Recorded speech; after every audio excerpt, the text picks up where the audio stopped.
Добро пожаловать в мой канал.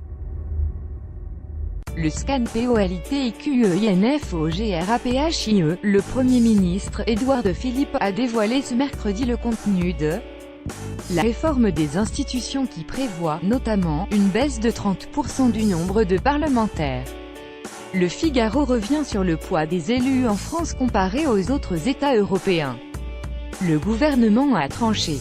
Après 2 semaines de tractation entre majorité et opposition, le Premier ministre Édouard Philippe a annoncé, ce mercredi, les grandes lignes de la réforme des institutions promise par Emmanuel Macron, qui prévoit notamment une baisse de 30% du nombre de parlementaires et 15% de proportionnels aux législatives.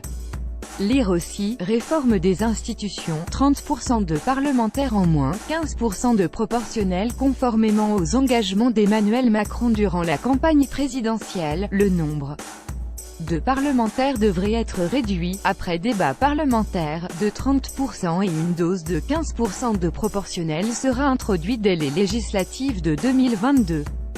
Cela aura pour conséquence de faire baisser le nombre de députés à 404 contre 577 actuellement, et de sénateurs à 244 contre 348 aujourd'hui. Sénat et Assemblée nationale cumulés, le nombre de parlementaires s'élèvera désormais à 648, contre 925 jusqu'alors. Nombre de parlementaires, la France en 4e position avant cette réforme constitutionnelle, qui sera présentée au Conseil d'État jeudi. La France était le 3e pays qui comptait le plus de parlementaires au sein de l'Union européenne, derrière la Grande-Bretagne, 1410, et l'Italie, 950. À titre de comparaison, l'Allemagne, plus peuplée que la France, n'en compte que 778. Une fois que cette réforme sera mise en place, Paris tombera du podium, et laissera la 3e place à Berlin.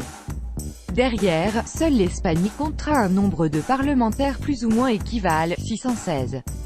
La Pologne, 560, ou la Roumanie, 465, apparaissent déjà loin derrière.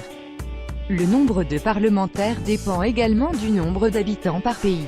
Il est, en effet, inutile de comparer la situation française à celle de Chypre 56 parlementaires, ou des 60 élus du Luxembourg. Après la réforme, la France comptera un parlementaire élu pour 104 621 habitants, contre 1 pour 73 291 jusqu'alors. Seule l'Allemagne fait mieux avec un parlementaire pour 106 259 habitants.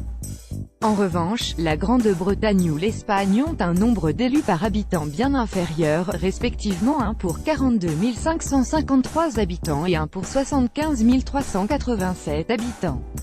Entre rationalisation de la vie politique et nécessité de représenter au maximum les Français, le choix n'est pas simple.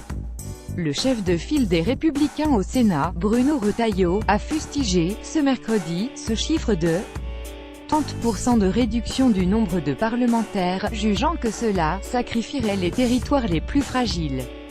Je mets en garde le gouvernement sur le risque d'une réforme qui éloignerait encore plus les élus des territoires en dessous d'un certain nombre de parlementaires par département, ça n'est pas tenable, a également réagi auprès de France Info Bertrand Pancher, député du Parti radical dans la Meuse. Matériellement, je ne vois pas comment je vais pouvoir assurer une présence sur le terrain si je suis tout seul, dans un département qui compte plus de 650 communes, a-t-il poursuivi.